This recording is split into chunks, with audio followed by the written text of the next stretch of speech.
Isang gabi bago ang nakatakdang labanan ay inis na inis si Orochi. Tapos nahanap din nila ang barko ng Straw Hat. Kaya pinag-utos niyang pasabugin ito ng mga tauhan. Pati ang mga tulay na natatanging daanan para makatawid sa mga lugar sa Wano ay pinasabog nila. Ginawa ito ni Orochi upang makasiguro na hindi makakakilos ang mga kalaban niya. Sinarado niya ang lahat ng mga daanan dahil may intel din pala si Orochi kaya nalaman niya ang plano. Sa present ay pinipigilan ni Momo ang mga kasama na sumugod. Giit ni Kinemon na siguradong wala na silang laban kapag pinalampas nila ang pagkakataon ngayon. Maliit na rin ang kanilang mundo dahil sinunog na nila Orochi ang mamamayan ng Akobore kasama na rin ang asawa ni Kinemon. Kaya naman pinipilit ng mga ito na sumugod na ngayon kahit ayaw ni Momo. Umalis na silang lahat at naiwan naman si Shinobu upang pigilan ng bata. 41 years ang nakalipas ay naglalakad si Oden ngunit nababahala ang mga tao dahil nais daw umalis ni Oden sa Wano. Ngunit hindi pa rin siya sumusuko dahil nais niya talagang maglakbay sa malawak na karagatan. Samantala sa tea house ay nandoon ang batang si Atsuro. Tapos ipinakita sa kanya ang nahuling legendary white boar na kung gugustuhin ay maipagbibili nila sa napakamahal na halaga. Kalaunan ay nahuli ni Atsuro na nagnanakaw na naman si Kinemon ng pera sa kanilang tindahan. Kaya pinagbanta niya itong puputulin ang pototoy niya sa susunod na mahuli siya nito. Tapos si Kinemon pa ang kinuhaan ng damit dahil marami siyang utang. Umiiyak ang mga kaanak sa cremation ng kanilang ama. Ngunit ginamit ni Oda ng apoy ng sinusunog na katawan para magluto. Napag-usapan ng kanyang ama at ng isang tauhan ng naging pagkabata ni Oden. 9 years old pa lang daw ito ay sinunog niya ang gambling parlor ng Yakuza. Pagsapit ng 10 years old ay naging isang magaling daw ito na stonemason. Nang 14 years old siya ay nakita niyang tagtuyot ang capital kaya naghagis siya ng bato upang umagos ang tubig pero nagbaha naman kaya inaresto na naman siya. Sinubukan niyang tumakas gamit ang bangka pero bigo na naman. Pagsapit ng 15 years old ay nagpakasawa daw si Oden sa alak at babae. Ngunit nagalit ang mga asawa ng mga ito kaya sumugod sila kay Oden.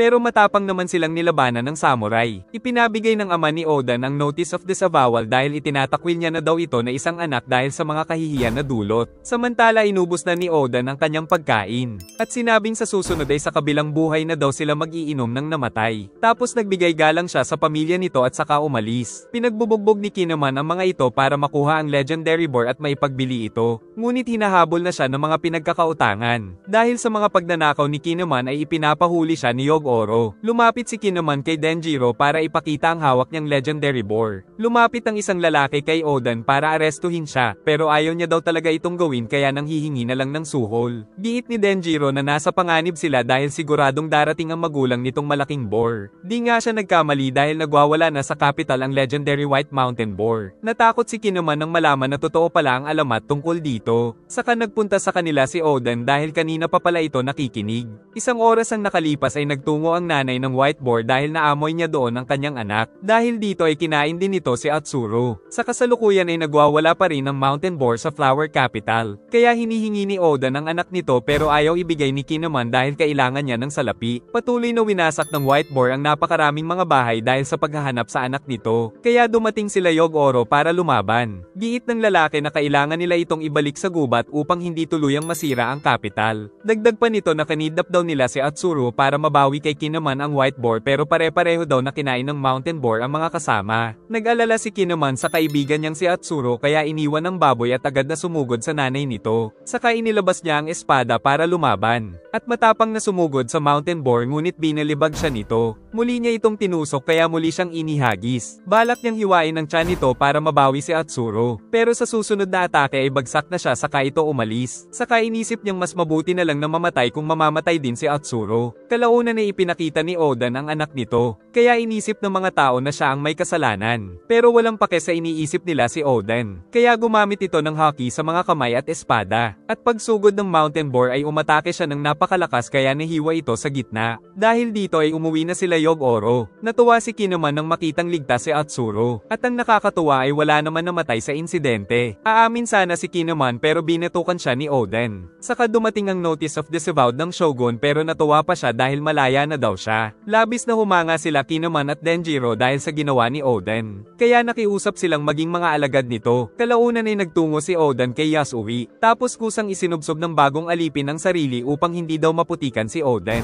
Saka pinakilala ni Yasui na ito ang bago nilang alipin na si Orochi. Di nagtagal ay nagpas siyang magtungo si Oden sa bayan ng Kuri kung saan talamak ang krimen. Pagkaalis nito ay nalaman ni Yasui na nasira pala ni Oden ang silid, at maging ang mga pera sa cabinet ay nawala. Giit ni Orochi na nakita niyang kinuha ito ni Oden. Pero duda si Yasui na gagawin ito ng binata. Dahil nagpa siya ang dalawa na maging alagad ay hindi na sila umalis sa tabi ni Oden kahit saan ito magpunta. Sa paglalakbay ay may nakilala din silang dalawang batang lalaki at isa dito ay si Okiko. Dahil dito ay nadagdagan na naman ang mga alagad ni Oden. Isang lalaki ang nangunguha ng buhok ng mga tao para gawing brush at ipagbili. Ngunit hindi siya umubra sa grupo nila Oden. Kaya ang nangyari ay naging alagad niya na rin ito. Samantala sa Udon ay sinugod sila ng dating ninja ng Kozuki clan. Umalis daw ito sa serbisyo dahil binasted siya ng isang babaeng ninja. Kaya nagmakaawa na lang ito na maging alagad ni Oden. Si Doji naman ay nabalitaan na nagtungo doon ang anak ng shogun. Isang araw ay kumakain ng mga alagad nito nang mapansin na hindi pa bumabalik si Oden. Kaya hinanap nila kaagad ang master. Samantala si Oden ay hiniwa ang gate patungo sa Kuri, kung saan pinaligiran siya ng iba't ibang mga tulisan doon sa pamumuno ni Ashura Doji.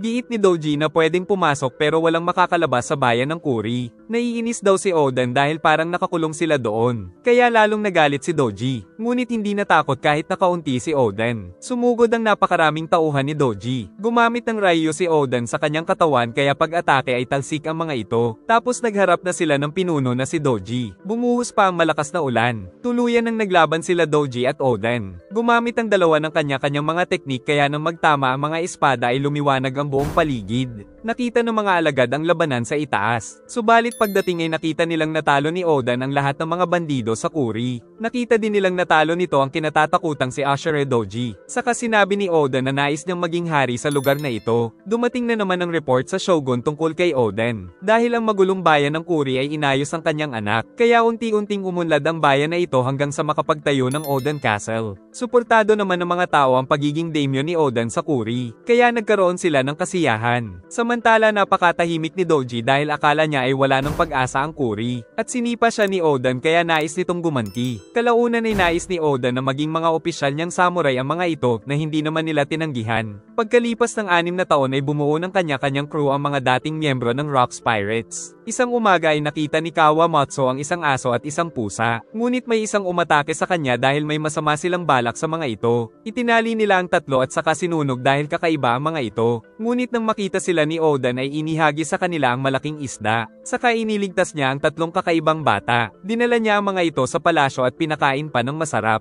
Pero masyado pa itong mainit para kay Cat Viper kaya tinapon niya ito at nag-away sila ni Kinemon. Kinain pa rin ito ni Kawamatsu kahit nasa sahig. Giit nitong lumubog ang sinasakyan nilang barko kaya napadpad sila sa lugar. Pero pinagbabato sila ng mga tao dahil sila ay mga fishmen. Bago mamatay ang ina ay bilin nitong magpanggap siya na isang water spirit para tanggapin ng mga tao. Dahil sa mga nakilala ay nais na talagang makapaglakbay ni Oden. Naiinis ang tauhan ni Oden dahil wala na nga silang pera ay pinautang na naman nito si Orochi. Dahil dito ay naisip ng mga alagad na magnakaw ng pera kay Yasui. Ngunit kinabukasan ay nahuli silang lahat nito. Pero handa daw silang mamatay para kay Oden. Namangha si Yasui sa pagiging loyal nila kaya ibibigay na lang daw niya ang pera. Tapos inengganyo pa sila ni Yasui na matutong bumasa upang makatulong sa kanilang master na si Oden dahil nakatakda itong maging shogun. Nagpatuloy din sila sa pagpapalakas upang maging pinakamahuhusay na mga mandirigma sa Wano. Kaya nang dumating ang araw ng festival ay nagulat ang mga tao dahil nag-iba na ang dating ng mga mandirigma ni Oden. Nang magkausap ay nagulat ang shogun dahil malaki ang pinagbago ng kanyang anak. Samantala si Orochi ay may masama ng pinaplano. Kalaunan ay napadpad ang barko ng Whitebeard Pirates doon. At matatagalan pa bago ito maayos kaya kailangan nilang makasurvive. Nagtataka si Edward kung bakit may dagat din doon gayong inakyat nila ang talon. May nakakita sa mga piratang napadpad doon kaya agad na nag-report ang mga ito. Nang malaman nito ni Oden ay agad siyang tumakbo. Kaya nagpanik sila Kinemon dahil alam nilang pangarap nitong maglakbay sa karagatan. Naramdaman ni Whitebeard na may paparating na napakalakas kaya inihanda nito ang malaking sibat. Tumalon si Oden ngunit sinalag ni Edward ang atake kaya nagkaroon ng napakalakas na pagyanig sa lugar. Dumating na din sila Kinemon ngunit ayos lang daw si Oden. Sumugod ang dalawa at nagkaroon ng napakatinding labanan gamit ang mga sandata. At habang sumusugod ay nakiusap si Oden na sumakay sa barko ni Edward. Saka ito naghanda ng napakalakas na atake patungo kay Edward na tinapatan din ito ng sariling teknik hanggang sa masuntok nito sa pagmumukha ang samurai at tumalsik ng napakalayo. Pagkatapos ay nagkainitan naman ang kanilang mga alagad.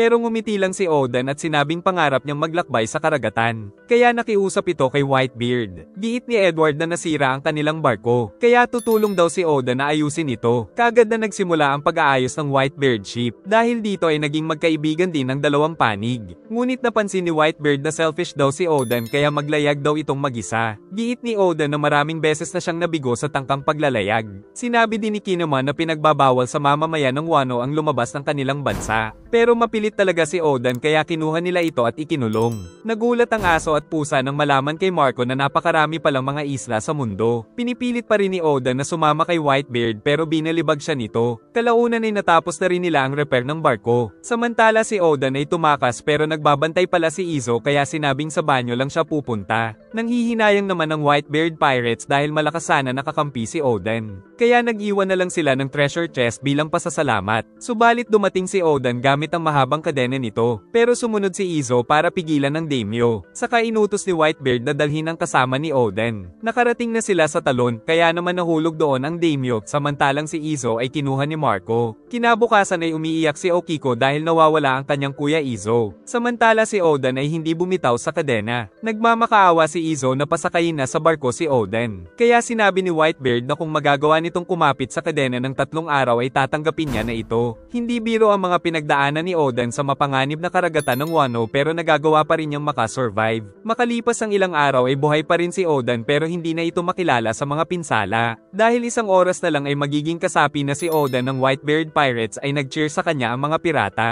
Samantala hinahabol ng mga lalaki ang magandang babae na si Toki. Ngunit handa niyang ipagtanggol ang sarili dahil isa rin siyang samurai. Nang biglang dumating si Oden mula sa likuran na lumobo na dahil sa tubig kaya natakot ang mga ito. Giit ni Oden na narinig niya ang saklolo ng isang babae kaya siya nagtungo dito pero kalaunan ay natumba siya. Nalaman nila Whitebeard na nawala na si Oden sa kadena. Kaya naman nagalit ang mga tauhan ni Whitebeard dahil sa malupit na ginawa nito. Samantala inalagaan naman ni Toki ang lalaking nagligtas sa kanya. Nang magising si Oden ay natuwa pa rin siya dahil nakaalis siya sa Wano. Kaya ito na daw ang simula ng kanyang adventure. Nagpasalamat sila sa pagliligtas sa isa't isa. Nang malaman ni Oden na nais palang magtungo ni Toki sa Land of Wano. Pero dahil kakaalis lang doon ni Oden ay tumanggi siya. Kalaunan ay dumating si Captain Karma. Pero natuwa pa si Oden dahil 6 ang kamay nito. Giit ni Karma na huhulihin niya daw ang 2 at ibebenta. Natakot si Toki dahil napakaraming kalaban. Ngunit na-excite pa si Oden kaya naglaban sila ni Karma. Kumpiyansa ang mga kalaban ngunit nang dumating si Whitebeard ay natakot sila. Tapos si Karma ay binatukan lang ni Edward Newgate. Sa future ay magiging kakampi din ng Whitebeard Pirate si Karma. Kaya nakita din ito sa Paramount War. Sinabi ni Whitebeard na tinatanggap niya na si Oden dahil bumitiw lang ito nang marinig ang sigaw ng isang babae kaya nahiya ang samurai. Tapos naging excited na siya sa paparating na adventure kasama nila Edward Newgate. Pagdating sa barko ay naging kaibigan ni Oden ang lahat ng crew. Subalit nagtago pala sa barko sila Dogstorm at Cat Viper dahil alam nilang tatakas si Oden. Isinama din nila si Toki pero nang malaman ni Whitebeard na nais nitong magtungo sa Land of Wano ay nairita din siya. Habang naglalayag ay na-excite si Oden sa kanyang magiging adventure. Di nagtagal ay nakakita sila ng kalaban. Kaya mabilis na sumugod si Oden at hinati sa gitna ang kalabang barko. Pero nagalit ang mga kasama dahil hindi nila nakuha ang mga kayamanan. Nakarating sila sa kakaibang lugar at sa sobrang excitement ni Oden ay kaagad itong nagpatalbog sa bula. Nang makarating sila sa malamig na lugar ay nagyelo naman ang samurai. Tapos nagtungo din sila sa lugar na napakainit kaya binuhusan siya ng tubig. Nakarating din sila sa lugar ng mga giant kaya kinalaban ito ni Whitebeard. Isang araw ay sinabi ni Toki na siya ay 26 years old pero pinanganak siya 800 years ago. Dito ay nalaman na din ni Oden na bilog ang mundo at nahahati ito sa 4 na karagatan. Dahil matatagalan pa bago makabalik sa Land of Wano ang barkong sinasakyan ay ine-enjoy daw muna ni Toki ang mga panahon na kasama niya si Oden sa barko. Nakikinig naman sila Marco kaya pinigilan pa nila si Cat Viper na guluhin ang moment ng dalawa. Kalaunan ay inatake sila ng Navy. Kaya agad silang tumakas pero nais daw lumaban ni Oden. Giit ni Edward na napakalaking organisasyon nito. Sa pangalawang taon ni Oden sa barko ay nanganak si Toki ng kanilang panganay na si Momonosuke. Dahil wanted na rin si Oden ay nagsuggest si Izo na bumalik na sila sa Wano. Pero ayaw pang bumalik ng mag-asawa. Samantala sa Land of Wano ay nasa kritikal ng kondisyon ang Shogun. Pero dahil hindi pa nakakauwi si Oden ay magkakaroon daw muna ng proxy at ito ay walang iba kundi si Orochi. Balak daw ni Whitebeard na mag-assign ng mga commander dahil marami na daw silang miyembro. Kaya inatasan niya si Oden na maging 2nd Division Commander. Isang araw ay nagmakaawa si Teach na sumali sa Whitebeard Pirates. at agad namang pumayag ang captain. Sa barko ni Goldie Roger ay nag-aaway pa sila Buggy at Shanks sa dyaryo. Nang mabalitaan ng captain ang tungkol kay Oden ay nais niyang makilala ito. Ipinamalita sa Land of Wano ang lumalalang kondisyon ng Shogun. Nais daw ng Shogun na ibigay ang pamamahala sa anak na si Oden, pero habang wala pa ito ay si Orochi muna ang magiging proxy.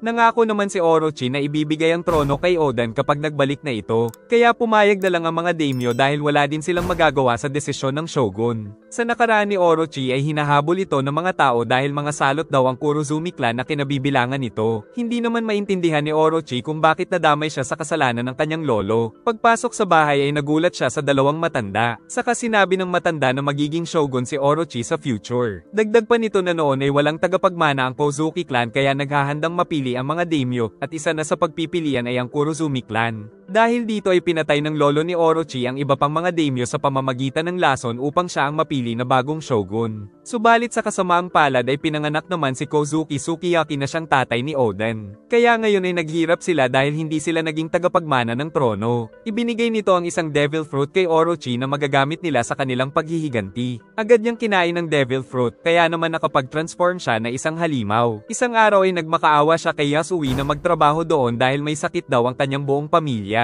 Ngunit makalipas ang isang buwan ay naglaho si Orochi dahil nagnakaw lang ito ng mga salapi. Kalaunan ay nagtungo naman siya kay Oden dahil ito ang next target niya. Umutang siya ng umutang sa dahilan na may sakit daw ang kanyang pamilya kaya binibigyan din ni Oden. Pero ang totoo ay nag-iipon talaga si Orochi para sa kanilang plano. Saka nag-transform ang matanda ng kamukha ni Oden. At nagtungo sila sa palasyo upang makiusap na doon muna patirahin si Orochi. Dahil kamukha talaga ito ni Oden ay pumayag si Sukiyaki, pero pag-alis ay tuwang-tuwa ang matanda. Isang taon nang nakalipas ay nagkasakit ang shogun. Pero ang totoo ay ang matanda pala ang nagpapanggap na shogun. Isang araw ay mapayapang naglalakbay ang Whitebeard ship sa karagatan nang mapansin na tila may tinatakbuhan ng mga isda kaya umiyak ang dalawang anak ni Oden. Nagtungo naman ang mga pirata sa isla na tinatakbuhan ng mga isda para tignan ito. Nang makita na tumatakbo din ang mga hayop doon, giit ni Roger na tawagin nila si Garp o kaya si Sengoku dahil walang kwenta daw silang kalaban. Nakita naman ni Buggy na paparating ang barko ni Whitebeard. Kaya na-excite si Roger na makalaban ito dahil malapit na raw ang kanyang katapusan. Nakita nilang mabilis na paparating si Oden. Nagbabala naman ang mga kasama nito pero walang pake ang samurai. Kaya sumugod ito at tinalo ang tatlong bata ni Roger. Sunod ay naghanda sila Gaban at Rayleigh pero ang captain na daw ang bahala. At sa pag-atake ng pinakamalakas na pirata sa kasaysayan ay tumalsik ng napakalayo si Oden. Ngunit dumating na din si Whitebeard. Kaya naman sabay na umatake ang dalawang pinakahalimaw sa lahat ng mga pirata noon. Dahil sa lakas ng dalawa ay yumanig ng napakalakas ang buong isla. Pagkatapos nilang maglaban ay ipinakita ang mga pangunahing crew ni Whitebeard. Tapos ipinakita din ang mga pangunahing mga crew ni Roger. Saka nagtawanan sila ng parang mga baliw. Kalaunan ay nagsimulang maglaban ng buong Whitebeard at Roger pirates. Sa pangalawang araw ay ipinakita ni Rayleigh kay Marco kung gaano siya kalakas. Pagsapit ng ikatlong araw ay naglalaban pa rin ang mga ito. Maging ang kanilang mga captain ay hindi pa rin tumitigil. Subalit pagsapit ng ikaapat na araw ay nag-inuman na lang sila at nagkaroon ng kalakalan. Giit ni Teach na mukhang mahina daw sila Shanks at Buggy. Binulong naman ni Buggy kay Shanks ang balita tungkol kay Teach na hindi daw ito natutulog kaya isa daw itong halimaw. Pinakita ni Roger ang kopya ng poneglyph kay Oden. Giit ni Oden na ipinapasa lang ang karunungan na bumasa nito sa isang anak na lalaki sa angkan ng Kozuki. 13 years ago ay nakarating na sila Roger sa huling isla sa Grand Line. Pero natuklasan niyang hindi pa ito ang pinakahuling isla. Kaya nais niyang siya ang maging kauna-unahang makapaglakbay sa buong mundo. Natuklasan din niyang gamit ang 4 na redstones ay malalaman nila ang lokasyon nito. Dagdag pa nito na kung makakarating sila sa huling isla ay makakamtan nila ang katanyagan sa buong mundo. Giit ni Whitebeard na tila isa itong pantasya ng isang bata. Pero seryoso daw si Roger sa kanyang sinabi. Kaya nakiusap siyang hiramin si Oden ng 1 taon para matupad ang pangarap. Nagalit naman si Whitebeard dahil miyembro na ng kanyang pamilya si Oden. Subalit naging curious si Oden kung bakit nababasa ng Kozuki clan ang script. Kaya naman na-excite siyang makita ang huling isla at nakiusap kay Whitebeard na payagan siya nito ngunit labis na nagalit ang captain. Giit ni Izo na maghihintay sila sa pagbabalik ni Oden sa barko ni Whitebeard. Bilang pasasalamat ay nag-iwan pala si Roger ng maraming kayamanan. Tapos masaya silang nagpaalam kay Oden. Si Oden naman ay excited na sa ikalawang yugto ng kanyang pagiging pirata. Natutuwa sila Roger at Rayleigh dahil matagal na daw silang hindi nakakahawak ng baby. Kalaunan ay gumalaw ang inuupuan ni Shanks. Saka lumabas doon ang dalawang mink na sila Dogstorm at Cat Viper. Nang malaman nito ni Whitebeard ay nainis na naman siya. Dumating sila sa Mocktown sa Jaya, kung saan hindi nagbabayad si Oden sa mga nagtitinda. Nainis sila Shanks dahil siguradong magagalit ang captain. At sinabi ni Gaba na wag itong magnakaw sa mga normal na tao. Binaril siya ngunit nasa lag ang mga bala. Pinaulanan pa sila ng mga bala tapos may naghagis ng granada kay Oden kaya sumabog ito.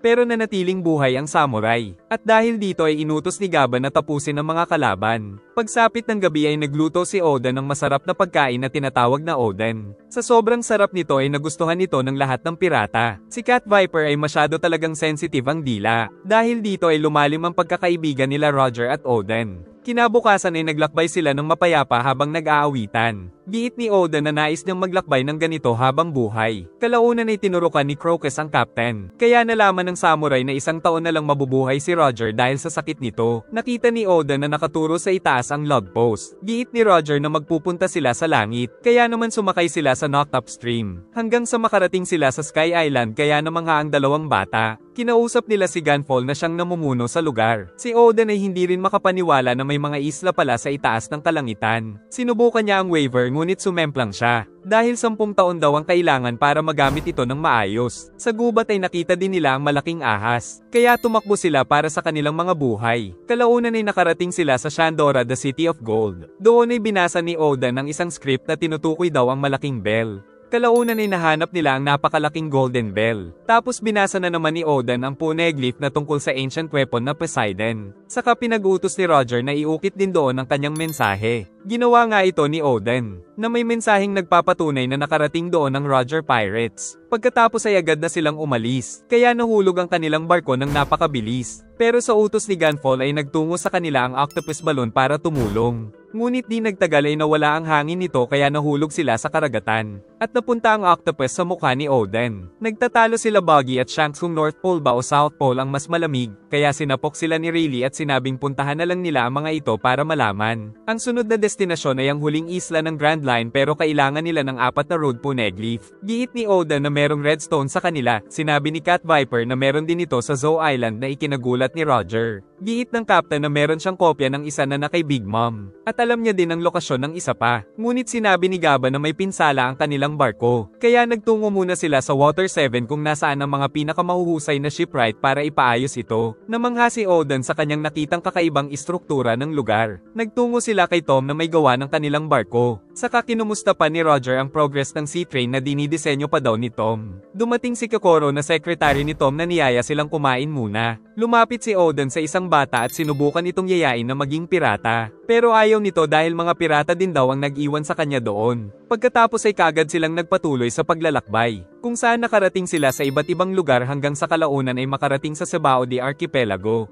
Kagad silang nagtungo sa ilalim ng dagat, kung saan sinabi ni Roger na nakapunta na sila dito noon ni Whitebeard. Kalaunan ay narinig nila Roger at Oden ang boses ng mga Sea King. Pagdating ay sinalubong sila ni King Neptune. Kaya nagpakilala si Roger na nanggaling na dito noon. Iniisip ni Neptune na sila ang sinasabi sa hula na wawasak sa gate. Pero mga Sea King ang gumawa nito. Ang mga accurate na hulang ito ay nagmula kay Charlie na sinabing nababaliw ang mga Sea King dahil hinihintay nilang ipanganak ang Mermaid Princess. Giit ni Neptune na hindi pa nga siya kinakasal. Pero sinabi ng kawal na nahulaan din ni Charlie ang pagkamatay ng naunang hari at ang tungkol kay Otohime kaya kinilig si Neptune. Nagtungo sila sa mga poneglyph kung saan nabasa ni Oden na ang isa ay isa lang apology letter mula kay Joy Boy. Tinanong ni Roger ang tungkol sa ancient weapon na ayon sa poneglyph sa Sky Island ay nasa Fishman Island daw. Giit ni Neptune na minsan sa kada ilang daang taon ay ipinapanganak ang Mermaid Princess na nakakausap ang mga Sea King. Ikinakatakot niyang baka ito ay ang kanyang magiging anak. Tinanong ni Roger kung kailan ito ipapanganak. Sagot ng bata na pagkalipas ng 10 taon. Kalaunan ay nagpatuloy sa paglalakbay ang Roger Pirate sa New World, kung saan iba-ibang mga adventure na naman ang kanilang naranasan. Kalaunan ay nagtungo sila sa Land of Wano para kumuha ng kopya ng Redstone. Ngunit sa kasamaang palad ay hindi na kinaya ng katawan ni Toki ang kanilang walang tigil na paglalakbay. Agad itong sinabi ni Shanks kay Oden. Kaya inasikaso nila si Toki. At sinabi ni Crocus na masyado nang napapagod ang katawan nito. Sinabi ng mga kasama na kailangan na nilang iwan sila Toki at ang dalawang bata at sasamahan daw ito nila Cat Viper at Dogstorm.